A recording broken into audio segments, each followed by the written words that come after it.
Assalamualaikum anak-anak, bagaimana kabarnya hari ini? Semoga semua dalam keadaan sehat.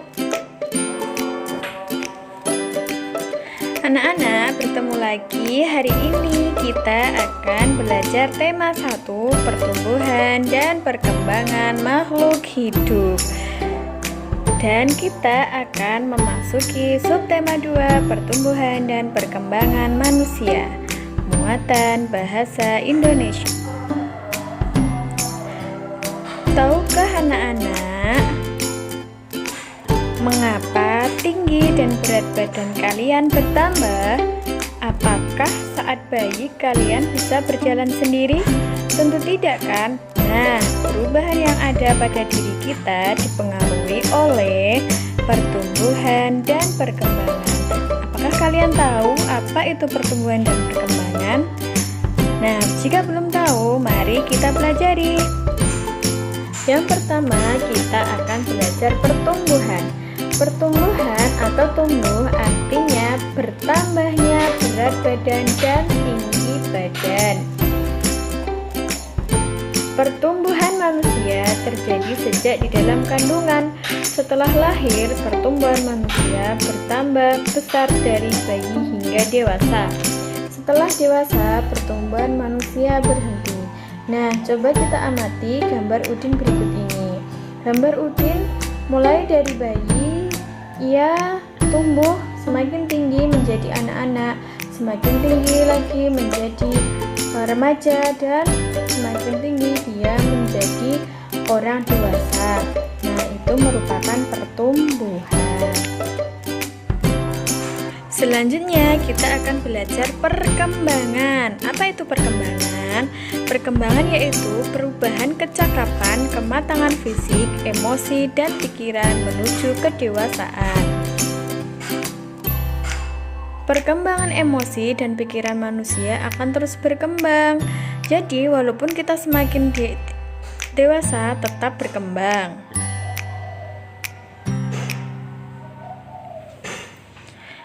Mari kita amati gambar berikut ini. Perubahan apa yang dialami Udin? Ya, betul sekali. Perubahan yang dialami Udin yaitu dari bayi yang masih digendong, lalu Udin belajar merangkak, dan Udin berlatih berjalan bersama ibu. Itu merupakan contoh perkembangan.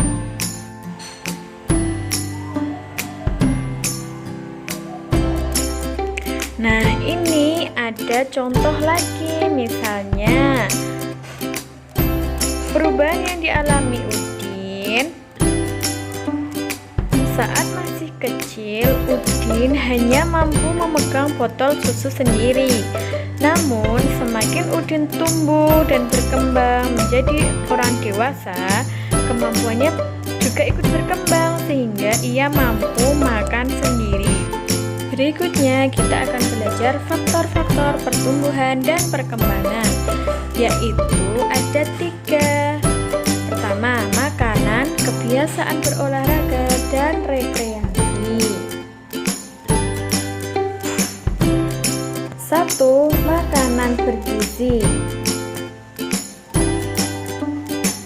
Makanan yang baik untuk pertumbuhan yaitu makanan yang sehat, bersih, dan bergizi. Macam-macam makanan bergizi ada 5. 1. Makanan pokok. 2. Sayur-sayuran. 3. Lauk pauk. 4. Buah-buahan. Dan 5. Susu. Nah, kita akan membahas tentang makanan pokok. Makanan pokok banyak mengandung karbohidrat, contohnya nasi, kentang, jagung, roti, ubi, dan sagu. Yang berikutnya, sayur-sayuran. Sayur-sayuran banyak mengandung vitamin, contohnya kangkung, bayam, wortel, dan buncis. Selanjutnya, lauk pauk. Lauk pauk biasanya mengandung protein. Protein akan dibagi menjadi 2, yaitu protein hewani dan protein nabati. Protein hewani yaitu protein yang berasal dari hewan, contohnya ikan, daging, susu, dan keju. Sedangkan protein nabati yaitu protein yang berasal dari tumbuhan, seperti tempe dan tahu. Selanjutnya, buah-buahan.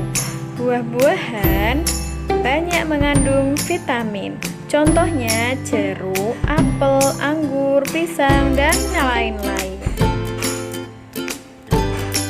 Yang terakhir, susu. Susu ini banyak mengandung mineral, protein, lemak, dan lain-lain. Contoh susu yaitu susu sapi dan susu kambing. Faktor pertumbuhan dan perkembangan yang lain atau yang kedua yaitu kebiasaan berolahraga. Berolahraga dapat kita lakukan di sekolah maupun di rumah. Kalau di rumah seperti bersepeda, berlari, dan lain-lain. Faktor-faktor pertumbuhan dan perkembangan selanjutnya yaitu rekreasi. Tentu anak-anak pernah melakukan rekreasi, bukan? Biasanya bisa bersama teman, keluarga, atau saudara. Dengan rekreasi, kita semua bisa lebih santai, memberikan kesempatan beristirahat pada tubuh dan pikiran agar tetap segar. Kesimpulan belajar hari ini yaitu pertumbuhan dan perkembangan setiap manusia berbeda-beda, tergantung faktor-faktor yang kita pelajari tadi. Dan dengan demikian kita harus saling menghargai kepada setiap manusia. Terima kasih. Sekian dari Bu Guru. Wassalamualaikum warahmatullahi wabarakatuh.